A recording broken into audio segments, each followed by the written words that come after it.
जय श्री कृष्णा दोस्तों। तो जैसे आप लोग को बताया था मैंने पिछले ब्लॉग में कि यज्ञ की तैयारी ज़ोर शोर से चल रही है।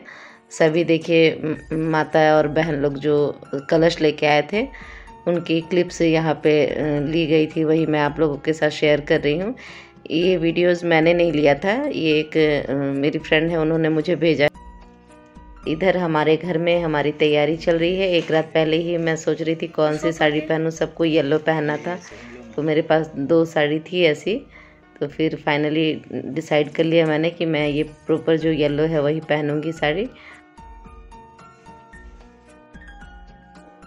आज मैंने कुछ बनाया नहीं है क्योंकि वहाँ सुबह सुबह ही यज्ञ में जाना था, तो इसलिए तैयारी करते करते ही लेट हो गई। मैंने फल और ड्राई फ्रूट का भोग लगाया है, चरणामृत से भगवान जी का स्नान करवा दिया।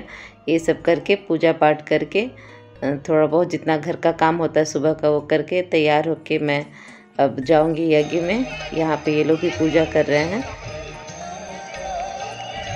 आज यज्ञ तो होगा ही, साथ में कुछ लोग व्यक्ति यहाँ पे दीक्षा लेंगे, तो उसकी भी तैयारी यहाँ पे जोर शोर से हो रही है।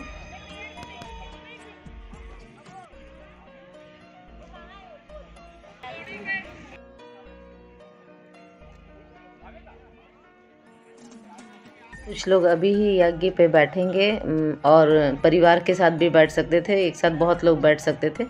यहाँ पे कलश पूजन हुआ, उसके बाद दीप पूजन हुआ, तो इस तरह से करते करते हमें बहुत समय लग गया।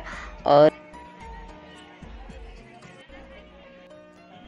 बिन गुरु ज्ञान कहाँ से पाऊँ, ऐसा ही फीलिंग हमें आ रहा था, क्योंकि यहाँ पे जो गुरुदेव जी थे उन्होंने इतनी अच्छी अच्छी बातें बताई और इतने सहज भाव से यज्ञ कैसे कर सकते हैं ये सब बता रहे थे। आजकल के नवयुवक के लिए इतने अच्छे विचार वो बता रहे थे कि क्या कर सकते हैं क्या नहीं। ये सब सुन के इतना अच्छा लग रहा था।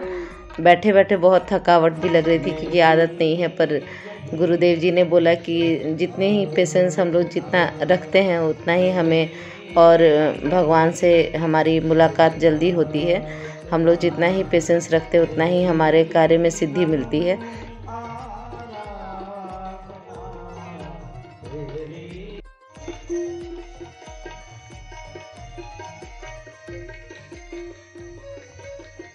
और उनके द्वारा जो भक्ति गीत गाए जा रहे थे वो इतने मनभावक थे कि उनको सुनकर के समय कैसे बीत रहा था पता ही नहीं चल रहा था।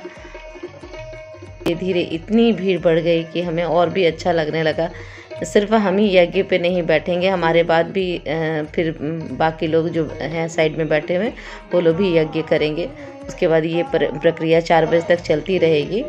तो इस तरह से यज्ञ का पूरा प्रावधान किया गया था। उसके बाद यज्ञ करने के बाद हम लोग खाना खाने जाते। तो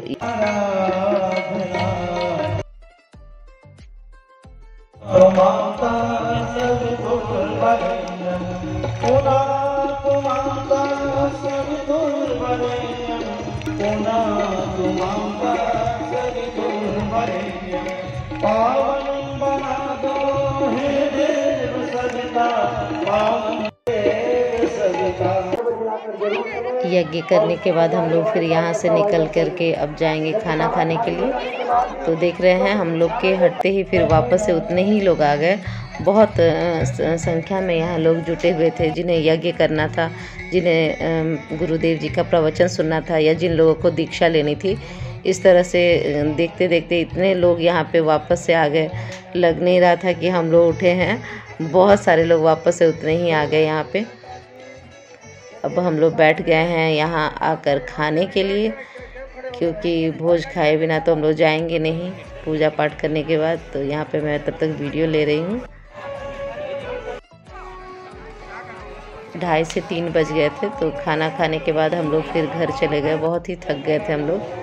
फिर घर जा कर के हम लोगों ने आराम किया और शाम में मैं अपने पड़ोस के लोगों के साथ, अपने फ्रेंड्स लोगों के साथ, सबके साथ आ गई वापस से यहाँ घूमने के लिए।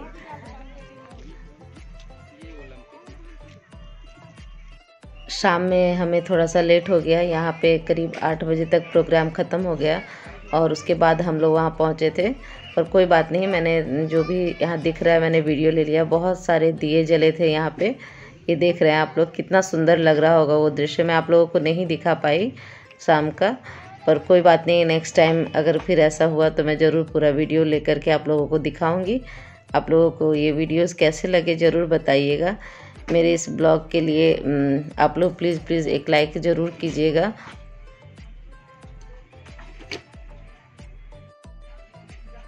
मैं लगातार ब्लॉगिंग नहीं कर पा रही थी क्योंकि तबीयत भी ठीक नहीं रह रही थी।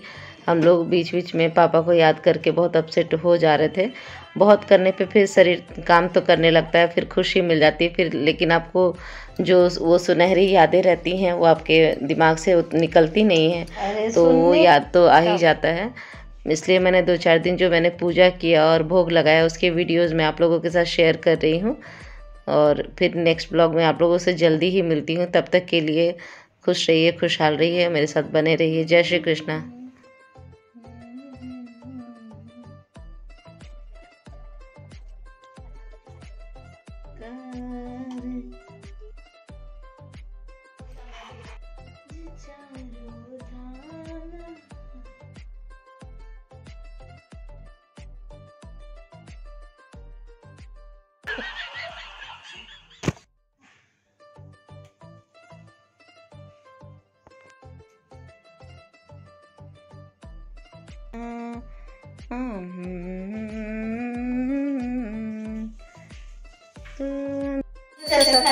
तमेव विद्याचरणं तमेव सर्वं मम देवदेव ब्रह्मा मुरारी ग्रंथकारी गणेश शिव